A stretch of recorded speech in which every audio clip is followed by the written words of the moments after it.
Hello everyone, welcome to my channel.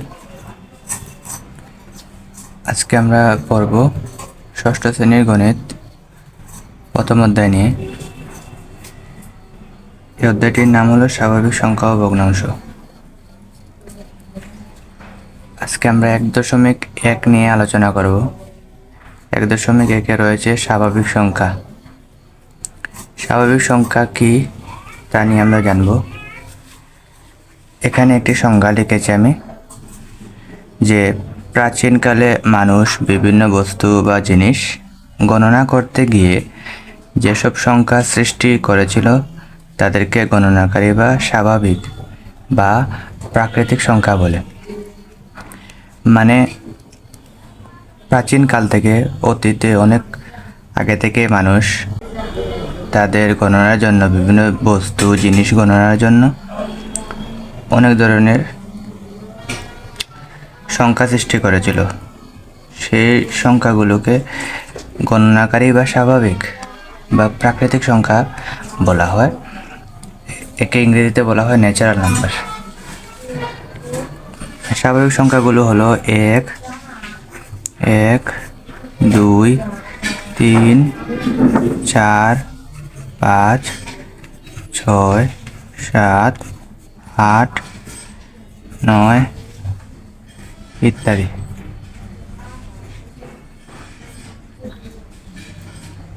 এখানে বলে রাখা ভালো, শূন্য ছাড়া বাকি সব সংখ্যাগুলোকে স্বাভাবিক সংখ্যা বলা হয়।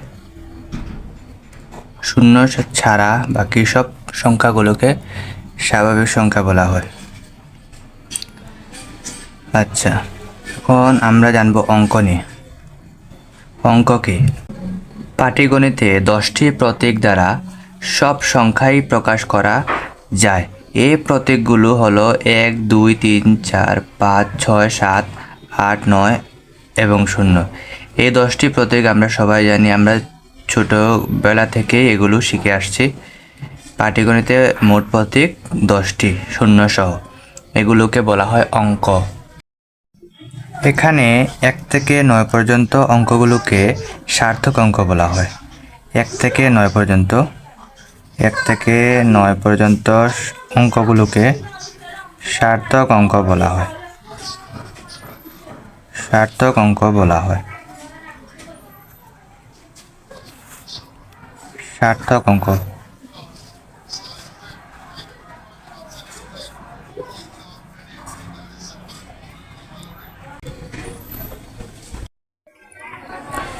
এখন আমরা জানবো অঙ্কপাতন নিয়ে। অঙ্কপাতন জিনিসকে, অঙ্কপাতন মানে হচ্ছে অঙ্ককে পাতন করা। যদি আমরা 9-এর অধিক কোনো সংখ্যা লিখতে যাই, তখন আমরা 2 বা ততোধিক অঙ্ক একসাথে পাশাপাশি বসিয়ে লিখতে হবে।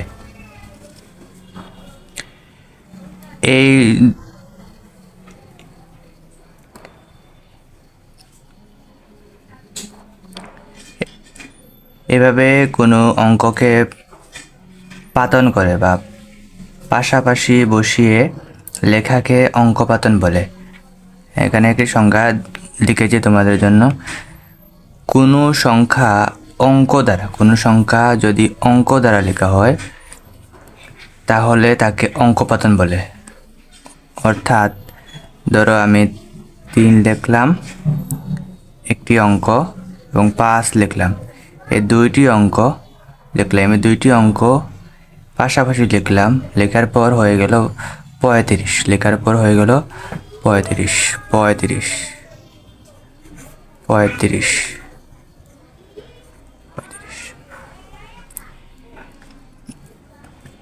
আবার অন্যভাবে অন্য একটি সংখ্যা নিয়ে আমরা লিখি। ধরো 1 লিখলাম, 0 লিখলাম, 0 লিখলাম, তাহলে হয়ে গেল 100। অর্থাৎ যদি আমরা 9-এর উপরে যে কোনো সংখ্যা লিখতে গেলে আমরা অঙ্কপাতন করে সংখ্যা লিখব।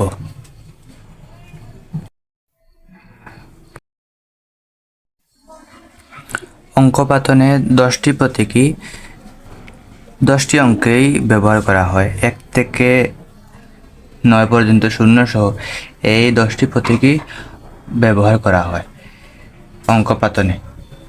এই 10টি প্রতীক ব্যবহার করার নিয়মকে বা রীতিকে বলা হয় দশমিক বা 10 গুণোত্তর রীতি। 10 ভিত্তিক সংখ্যা প্রকাশের রীতিকে বলা হয় দশমিক বা 10 গুণোত্তর রীতি। দশমিক বা 10 গুণোত্তর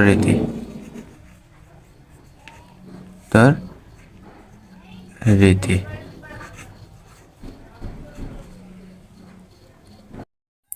এখন ধরো আমরা একটি সংখ্যা লিখলাম। সংখ্যাটি হলো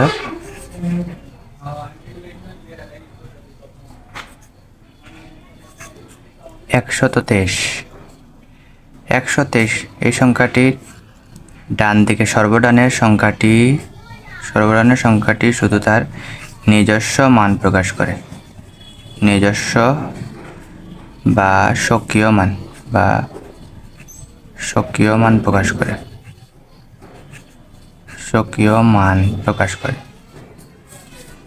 মান প্রকাশ করে। অর্থাৎ সর্বডানের ঘরে যদি 3 থাকে তাহলে এটাকে পড়তে হবে 3, অর্থাৎ তার যে নিজস্ব মান রয়েছে তাই পড়তে হয়। কিন্তু আমরা যদি দশমিকের ঘরে আসলে এই 2-এর নিজস্ব কোনো মান থাকে না, এই 2 হয়ে যায় 20। শতকের ঘরে আসলে 1-এর কোনো নিজস্ব মান থাকে না, তখন 1-এর মান শতকের মান হয়, অর্থাৎ 100। আবার আরেকটা সংখ্যা যদি দেই হাজারের ঘরেও ঠিক একই রকম, অর্থাৎ সর্বডানের যে সংখ্যাটি সেই সংখ্যাটি শুধু তার নিজস্ব মান প্রকাশ করে। আর ডান থেকে বাম দিকে অগ্রসর হলে বাকি ঘরগুলোতে গেলে সেই ঘরগুলোর স্বকীয় মান প্রকাশ করবে না, সেই ঘরগুলোর স্থানীয় মান প্রকাশ করবে, যেই সংখ্যাই থাকুক না কেন। এখন যদি আমরা এই ঘর থেকে এই ঘরে আসি তাহলে 10 গুণ হবে। আবার এই ঘর থেকে যদি এই ঘরে আসি তাহলে 10 গুণ হবে। আবার এই ঘর থেকে যদি এই ঘরে আসি তাহলেও 10 গুণ হবে। অর্থাৎ যত বাম দিকে সরে যাওয়া হবে তত 10 গুণ করতে হবে। তোমরা নিশ্চয়ই বুঝে গেছ। এরই সাথে সাথে আমরা অঙ্কপাতন টপিকটা নিয়ে শেষ করে ফেললাম।